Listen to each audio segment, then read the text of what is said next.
Hello, everybody. Welcome to the Buckeye Weekly Podcast. I'm Tony Gerdeman here, as always, with Tom Moore. Tom, how's it going?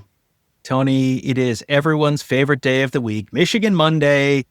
Get a chance to talk about, I don't even know how to describe that game. It was a game where Michigan looked completely dominant at times, but only with like a few plays. The defense looked really good, except when it didn't. And boy, I just watched the first quarter of that game and just tweeted out, like, how does Nebraska lose so many one possession? Oh, nope. I get it. I see exactly how they do it over and over and over again. And, I don't want to take anything away from Michigan because that was a great road win, to do it without your head coach and do it with a true freshman starting quarterback on the road, but also Nebraska, baby, what is you doing? Not only to do it without your head coach, but to do it with the head coach who cost you 7 points at the end of the first half. We could just get straight to that, Tom. Go ahead, please.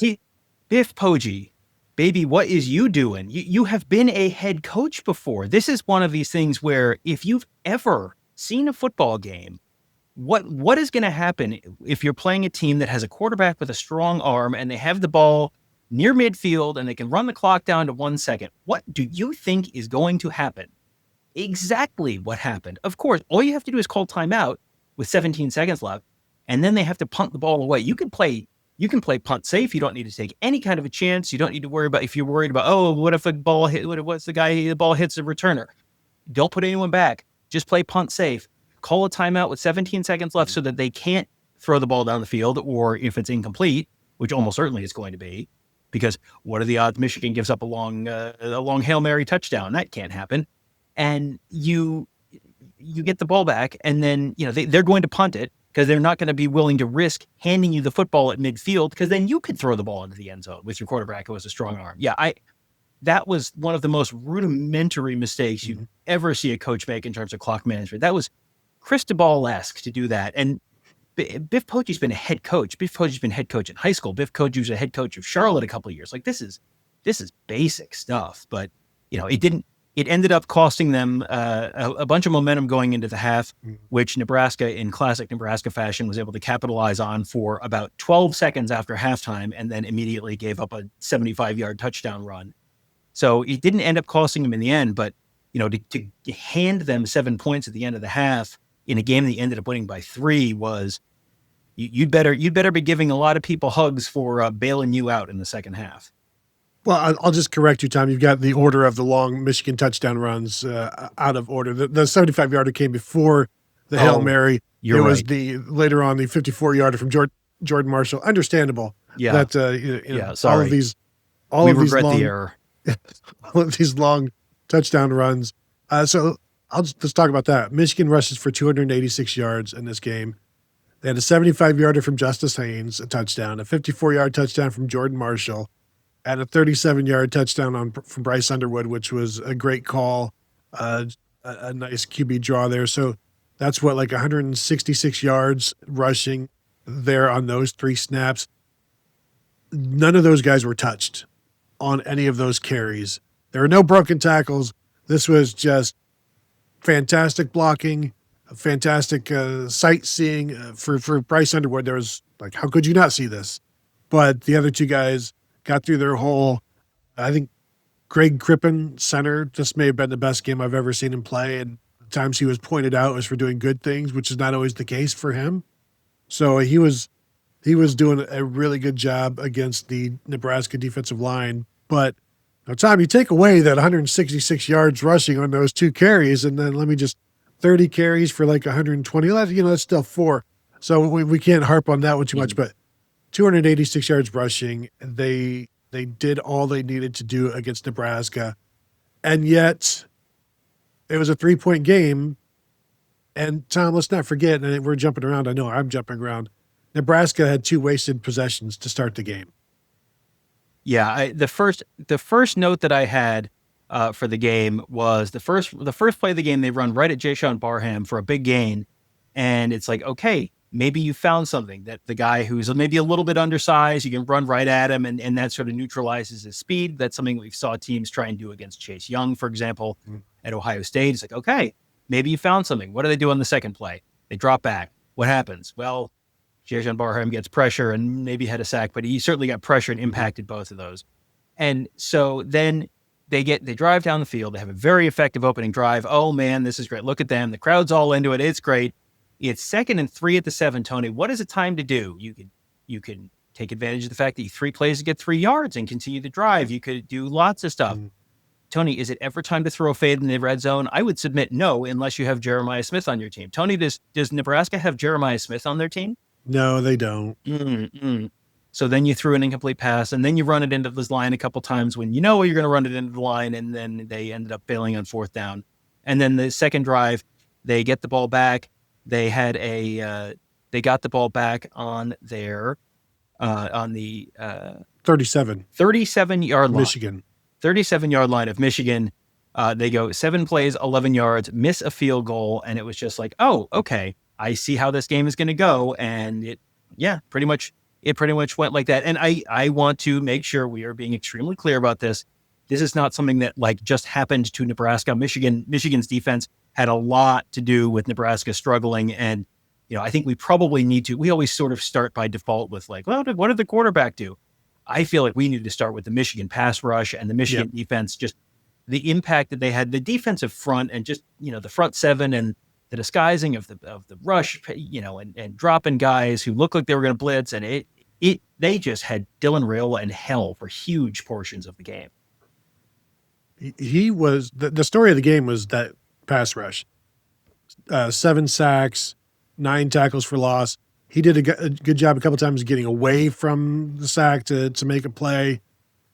That could have been double-digit sacks, and he just never had time, and that was a dominating effort. And it was 2-3 deep of pass rushers, and it would be, this defensive line and the next defensive line. It could be the interior. Derek Moore had 1.5 sacks from the outside. Rayshon Benny had 1.5 sacks from the inside. You already mentioned Jason Barham, who's playing more on the outside, more at the edge now than linebacker, because Cole Sullivan has come in at linebacker and been a playmaker, kind of like remember what was the 47 Ryan back in the like 10 years ago?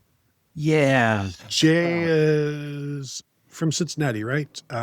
Just a playmaking linebacker. Mm-hmm. And that's what Cole Sullivan seems to be at a tackle for loss. He had an interception on a tipped pass from Jair Hill. But this defensive line dictated. They shut the running game down for the most part. For the entire part, 43 yards rushing. But again,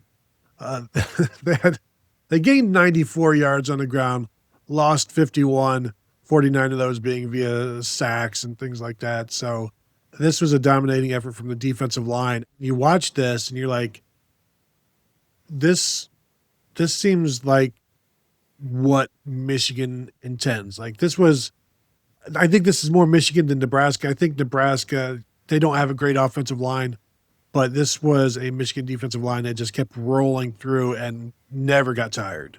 Yeah, they just kept rotating guys. And like you said, this was not one guy had 4 sacks. This was just a whole bunch of guys. They had 7 sacks.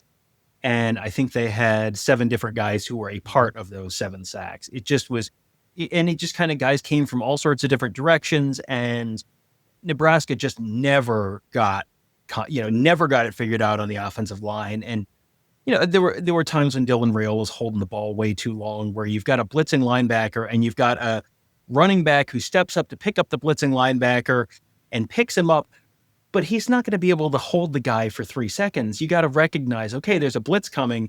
Everyone is in one-on-one blocking. Okay, we got to get the ball out. No, is that what Patrick Mahomes would do, Tony? No, Patrick Mahomes would run around and extend the play with his legs. Maybe he would flip it to someone, do something cool. Maybe he would make an insurance commercial. I don't know. He certainly wouldn't get the ball out quickly. That's not what why does everyone keep comparing me to Patrick Mahomes? I don't understand. Anyway, no, it was a lack of recognition from a young quarterback, redshirt freshman. Well, I guess he's a sophomore now, but second year quarterback in Dylan Raiola, who just had not been in that kind of situation under that kind of duress, I think, much. And that's to Michigan's credit. You did see times when they could get the ball downfield and you had receivers open. So this was not a perfect Michigan defense. This is a Michigan defense that I look at the amount of pressure that Wink Martindale's bringing, and I think, I wonder if this is a statement a little bit about the back end of the Michigan defense and how much faith he has in them, because they were missing Zeke Berry in this game. They did get Rod Moore back, which is a positive. He played a little bit. I don't think he played a ton, but you saw him a little bit out there. But you didn't have Zeke Berry in this game, so you're cycling through some young corners, and I get it, but Nebraska also does not have amazing wide receiver talent by any means, and you certainly didn't have a quarterback who could stand back in the pocket and pat the ball for 3.5 seconds to let guys get open. But they still were able to throw the ball and hit some big plays downfield. And, that I think would be at least a little bit of a concern to me if I was a Michigan fan. Like, how much do you really trust this secondary when you're going to end up playing a good passing offense at some point? Yeah, they had to turn to true freshman corners there for some of that game, because Jair Hill, I believe, missed some time as well in this game. He did have a tip on the one interception, which was just a very lackadaisical pass from Dylan Raiola out to the flats, kind of maybe an out route type, where he just didn't step into it. Just I can do this. I'm all arm. Jair Hill jumped it perfectly, knocked it up. Cole Sullivan brought it in, and that was that. He was 30 for 41 for 308 yards, 3 touchdowns, 1 interception. The long of 52 being the Hail Mary, sacked 7 times. And yeah, I think nothing I've seen has yet convinced me that the secondary is anything but susceptible to the passing game. And you mentioning Wink Martindale getting after the quarterback in order to alleviate some of those concerns. The good news for the most part is I think they're doing it with the defensive line. I don't know how often they're bringing, I could have charted, I guess, to see how often they're bringing, 6 or whatever.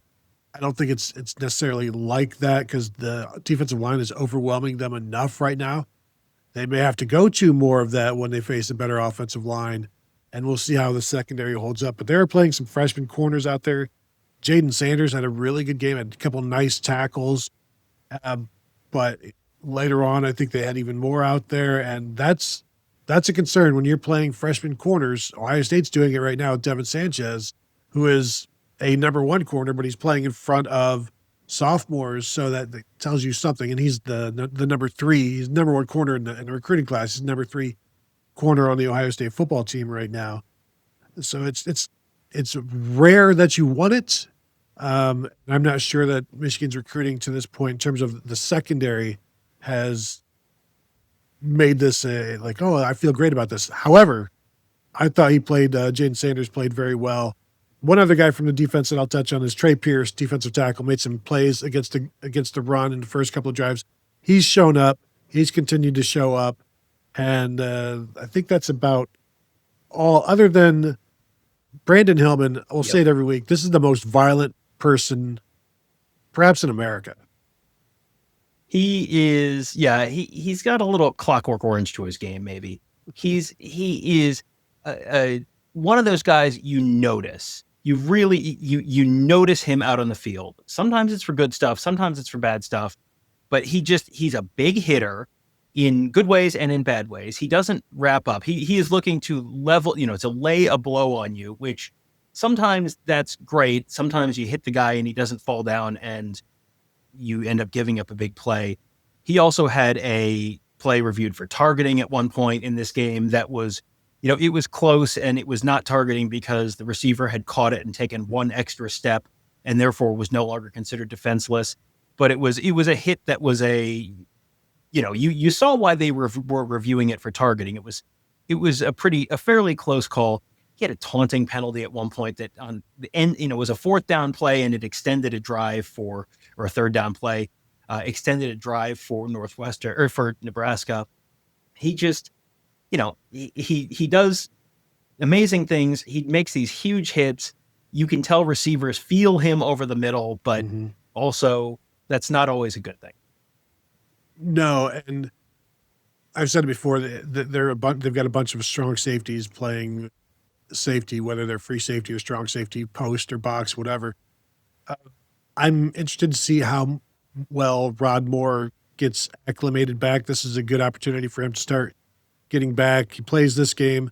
They'll be off this week. See what happens. But didn't really notice him much out there. And again, I don't know how many snaps he had out there, but if they didn't say that he was out there, I wouldn't have noticed him. Mm-hmm. But they rotate their safety. They rotate their secondary so often that, if you're not charting, you're going to miss somebody at some point. Let's jump back to the Michigan offense because Bryce Underwood, there was no reason to throw the ball. Like they didn't miss not throwing the ball. He was 12 of 22 for 105, a long of just 16 yards. He was sacked once. He fumbled once on a scramble. Samaj Morgan threw a pass that should have been a touchdown, but the pass wasn't far enough on the double pass, and Donovan McCauley couldn't break his route and come back for it quickly enough, so that was unfortunate. But like looking at the depth of his throws, he completed just 2 passes of more than 3 yards downfield. So this was not he's out there slinging it around. He completed one that went 15 yards downfield and completed one that went 7 yards downfield. He missed on his 3-ish deep shots, and was he didn't lose the game. And that's one of the best things you can say about your freshman quarterback. But also he ran the ball 8 times, 61 yards, a touchdown. He did enough to win on the road in the Big Ten. And so that grades out a champion for me. Right. This is one of these games we talk about. True freshman quarterbacks are going to lose you a game or two every year. This is one of the games that you looked at and thought, yeah, you could see him losing this game for them, where it's a close enough game that you make one mistake at the wrong time, you throw a pick six, whatever it is, and you lose the game. I go back to 2008 and Terrell Pryor playing at home against Penn State, and it was a really close game. I think the game ended up 13-6. But Terrell Pryor was, had a run and fumbled the ball, and Penn State either returned it for a touchdown or returned it for a long run or a long return and it set up the winning touchdown, whatever it was.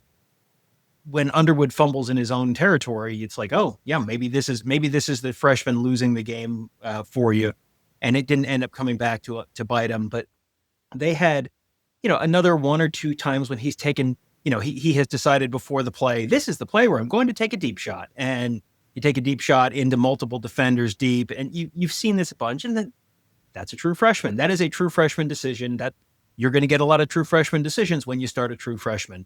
But he, on the whole, one of the most telling plays to me was pretty early on. They had it 3rd and 8. They were inside their own 10 very early in the game. This might have been the first possession, actually, right after Nebraska had that get stopped on 4th down inside the 10. And it was 3rd and 8. They're inside their own 10, and they line up, and it was like, I bet you $1 million this is a design quarterback draw. And it wasn't. And he dropped back in the end zone, and there wasn't anyone. And so he took off running, and he didn't pick up the first down, I don't think. But trusting him in that moment was like, look at that. Like, this is a very easy time to go, yeah, we're going to play it safe. You're a freshman. We're on the road. It's hard. I get it. Like that would have been, in a lot of ways, the smart and or defensible call there. And that's not what they went with. And that's one of those sort of show me, don't tell me what you think of someone. That was a little bit of a, telling me what you think of them. And they kept things a little bit simple for him. They had a lot of kind of levels concepts in the passing game where you roll right and you've got a guy in the flat and you got a guy at 10 yards and maybe you got someone else a little further downfield, but you've got, okay, which one of these guys that are all right in front of you and with no blockers in front of you, which one of these guys is open? Throw to that guy. He was hitting a lot of that kind of stuff where, it's not, this is not the most complicated thing, but he's doing all this stuff on the road in a loud environment. Like statistically, it was not an impressive game, but there were elements within the game that were, this is really impressive for a true freshman to be able to do this right now. Yeah, for sure. I mentioned the 3 untouched runs for 160 whatever yards. I don't know that it would have mattered if there were tacklers there, because this is the worst tackling I've seen all season long by Nebraska. They let Samaj Morgan run through them for a first down. They let Donovan McCauley run around them on a little quick hitch.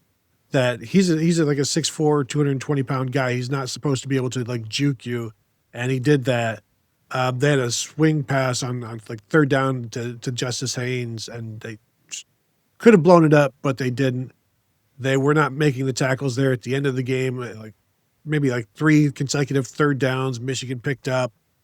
And this disappointing defensive effort, I'm sure, for the Huskers, but these were not black shirts. These were just dudes who were not tackling well, and Michigan did enough to get the win. Well, and that last drive, you mentioned the last drive and some of the plays that they had to sort of extend that drive.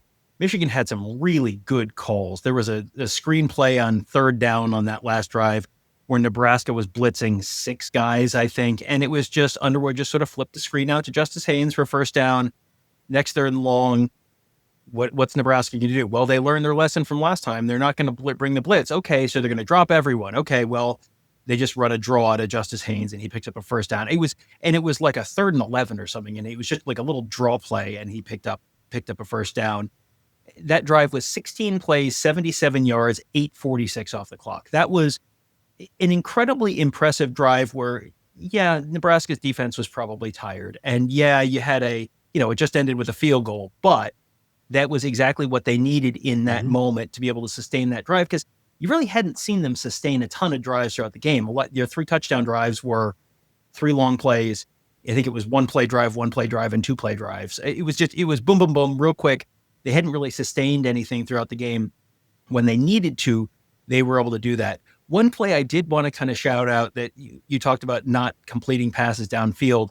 There was one that was downfield where he took a shot. I think it might have been McCulley downfield where he was right. Yeah, it was McCulley way downfield, and he caught it, and his toe was on the sideline, and it wasn't like his whole toe. It was just sort of the tip of his toe, maybe just past where the toenail was. I don't know. It was like, just if his cleats had been a half a size smaller, it probably would have been a catch.